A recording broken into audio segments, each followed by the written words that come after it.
Hi friends, మరో బ్రేక్ఫాస్ట్తో అయితే మీ ముందుకు వచ్చేసాను. అదే పోన్ పిండి అండి. మీరు యూట్యూబ్లో అట్లా ఎక్కడ సెర్చ్ చేసినా కూడా దొరకదండి. రెసిపీ చాలా పాతకాలం నాటి రెసిపీ. దీనికోసం అని చెప్పేసి ఫస్ట్ ఒక 1.5 గ్లాస్ బియ్య పిండిని అయితే తీసుకున్నాను. అందులోకి సన్నగా కట్ చేసి పెట్టిన ఆనియన్స్ వేసుకుంటున్నాను. అండ్ నెక్స్ట్ వచ్చేసి కొద్దిగా కరివేపాకు, కొత్తిమీర కూడా చిన్నగా కట్ చేసి పెట్టుకున్నాను. నెక్స్ట్ వచ్చేసి ఒక 1/2 టీ స్పూన్ జీరా యాడ్ చేస్తున్నాను. అండ్ పచ్చిమిర్చి పేస్ట్, నెక్స్ట్ వచ్చేసి సాల్ట్ యాడ్ చేస్తున్నాను. ఇవన్నీ వేసుకున్న తర్వాత మనము కొంచెంగా వాటర్ వేస్తూ మనకి ఇక్కడ కన్సిస్టెన్సీ చూపించిన విధంగా వచ్చేలాగా అయితే మిక్స్ చేసుకోవాలి. బాగా పల్చగా అయితే వేసుకోవద్దండి, మందంగా ఉండాలి పిండి, కొంచెం థిక్గా కలపాలి. సో వాటర్ చూసుకుంటూ కొంచెం వేసుకుంటూ కలుపుకోవాలండి. దీన్ని వచ్చేసి 2 టైప్స్ చేస్తారు. ఒకటి వచ్చేసి ఇలా పొడి పిండితో చేసుకోవచ్చు, లేదంటే ముందు రోజు నైట్ బియ్యం నానబెట్టుకొని నెక్స్ట్ డే దాన్ని మిక్సీకి వేసుకొని కూడా చేసుకోవచ్చు అండి. 2 ప్రాసెస్ ఉంటుంది. మీకు ఏ ప్రాసెస్ ఈజీగా ఉంటుందో అది చేసుకోండి. కాకపోతే ముందు రోజు నానబెట్టడం వల్ల బెనిఫిట్ ఏంటి అంటే అది మనకి గిన్నెకి అతుక్కుపోకుండా ఫ్రీగా వచ్చేస్తుందండి విడిగా.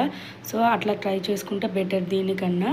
నెక్స్ట్ వచ్చేసి ఇలా ఒక గిన్నె ఉంటుంది కదా అండి, వెడల్పు ఉన్న గిన్నెలు తీసుకొని మనం స్టవ్ మీద పెట్టుకొని ఆయిల్ వేసి హీట్ అయ్యాక అందులోకి కొద్దిగా జీలకర్ర, పోపు గింజలు, కొంచెము ఎండుమిర్చి గింజలు ఉంటాయి కదా, అవి కూడా వేసి అవి కొంచెం ఫ్రై అయిన తర్వాత అందులో మినపప్పు కూడా వేసి ఇవన్నీ రెడ్డిష్ వచ్చేంత వరకు అయితే ఫ్రై చేసుకోవాలి.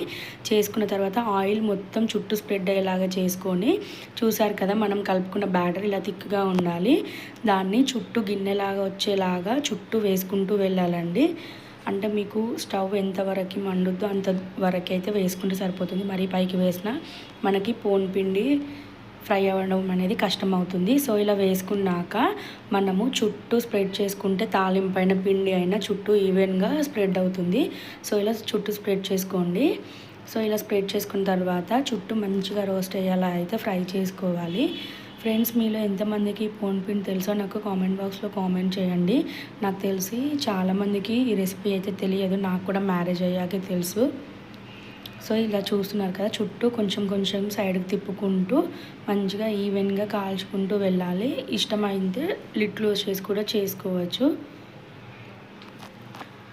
సో పోన్ అంటే ఏంటి అంటే కరీంనగర్ సైడ్ పోపు అనమాట. తాలింపు అని కొందరు అంటారు, పోన్ అని కొందరు అంటారు, పోపు అని కొంతమంది అంటారు. సో దాని మీనింగ్ ఇదనమాట పోన్ పిండి అంటే. సో చూస్తున్నారు కదా, చుట్టూ అయితే మనకి మంచి ఇలా రెడ్డిష్ కలర్ వచ్చేలాగా ఫ్రై చేసుకోవాలి.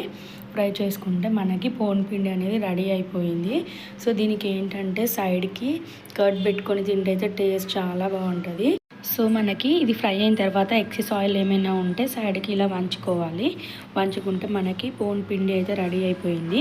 రెడీ అయిన దాన్ని ఒక 2 మినిట్స్ అలా కదలకుండా ఉంచి తర్వాత మనము కొంచెం సైడ్ నుంచి ఇలా చిన్నగా తీస్తూ వస్తే మనకి అది గిన్నెకి అతుక్కుపోకుండా ఈజీగా అయితే వచ్చేస్తుంది.